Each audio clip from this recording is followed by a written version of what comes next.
It's already been 3 years since Miles Morales saved Brooklyn. Back then, Spider-Man Into the Spider-Verse was the first movie to successfully bring the concept of the various Marvel universes to the big screen. Since then, every fan has been looking forward to a sequel centered around the various neighborhood Spideys.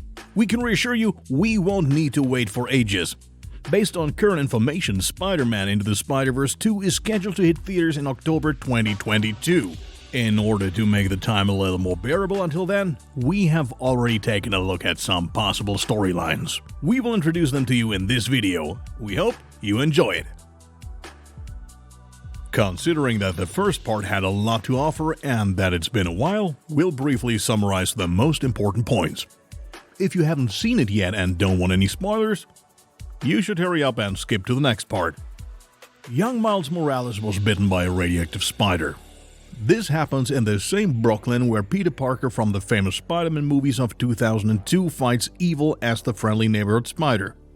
When he suddenly acquires abilities, he returns to the place where he was bitten. There, he finds Spider-Man fighting Kingpin among other villains. The gangster boss opens a portal to other universes trying to get his dead family back, but fails in doing so. Nevertheless, he manages to kill Peter. As New York mourns and Miles stands at Peter's grave, an older version of Peter unexpectedly shows up. Shortly after, Spider-Gwen, Spider-Man-Noir, and Spider-Ham also appear. It quickly turns out that all the Spideys were dragged into this universe from other ones by Kingpin's machine.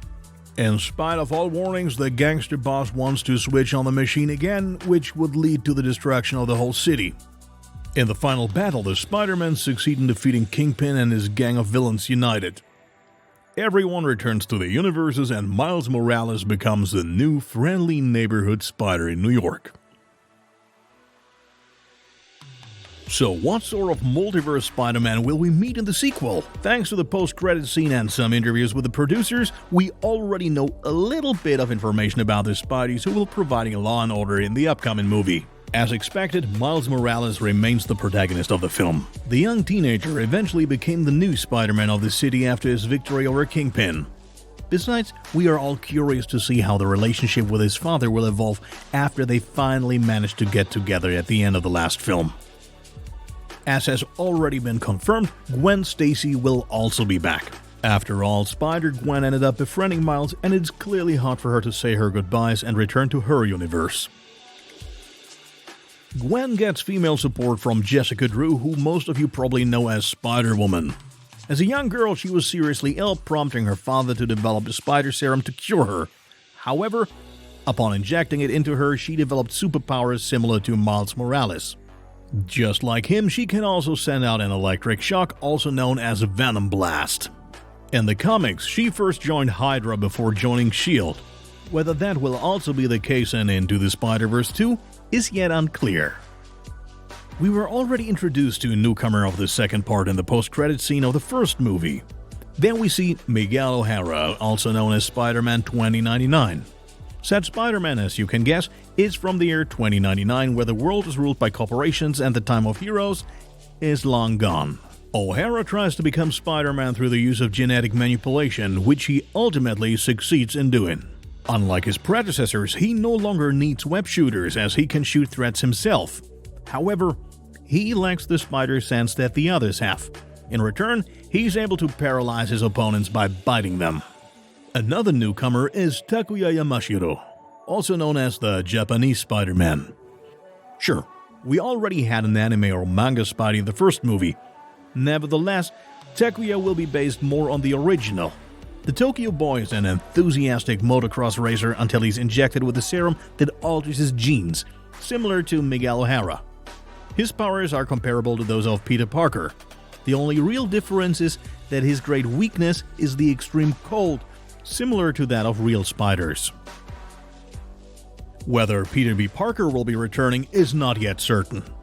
At the end of the first part, he gets back to his universe like all the others and manages to approach Mary Jane anew as a result of what he has experienced. Thus, his life seems to have a purpose again. In an interview, voice actor Jake Johnson said that it would break his heart if he were not allowed to play the role of the down-and-out Spidey version again. Therefore, not everything appears to be cut and dry just yet. Nothing is known about potential antagonists so far, which of course leaves plenty of space for creativity when it comes to the plot of the second part. Fortunately, there are already a few clues regarding the plot, so we don't have to completely speculate here. What will be clear is that there will be a love affair between Miles and Gwen. This was already planned to happen in the first part, but then was cut out. In addition, Spider-Woman's appearance will also introduce the planned spin-off. This one's supposed to be about Gwen Stacy, Jessica Drew, and Cindy Moon, also called Silk. Nothing more is known for sure at this point. Diving into the eventual plot, let's briefly talk about the post-credits scene once more. There, a jump is made into the universe of Miguel O'Hara. You see a researcher talking about how the multiverse almost collapsed, but only nearly after all. The woman hands Spidey a bracelet that can be used to jump purposefully through the multiverse. This is how Miguel heads to 1967 to bring the famous comic book and meme Spider-Man into his reality. The end. It's conceivable that Spider-Man might need help in his own universe in 2099, as he cannot cope with the villain there on his own. The film would therefore not be set in the New York we know, but in that of the future.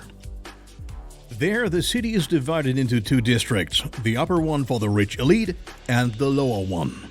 Superheroes do not actually matter anymore and are only reminiscent of stories from brighter days. If everything goes smoothly, Spider-Man 2099 will have the support of at least 3 more heroes. In fact, 4 if we take Peter B. Parker into account. Possible antagonists can already be deduced from the comics. In them, O'Hara usually fights Dr. Doom or Venom.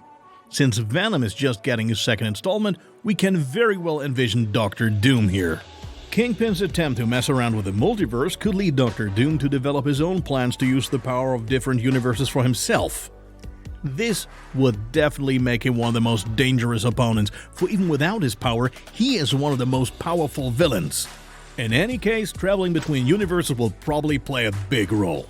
Perhaps this will allow to stay longer in another universe, which would no doubt benefit the romance between Miles and Gwen. But of course, that's just our theory and it's not confirmed in any way.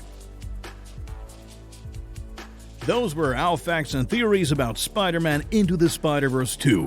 What are your thoughts? Do you have any ideas on what the film could look like? Let us know in the comments. Otherwise, all we can do is wait for the first trailer to come out. The movie is expected to be released in theaters on October 7th, 2022. We're definitely looking forward to learning more about Miles Morales and the Spider-Verse. See you next time!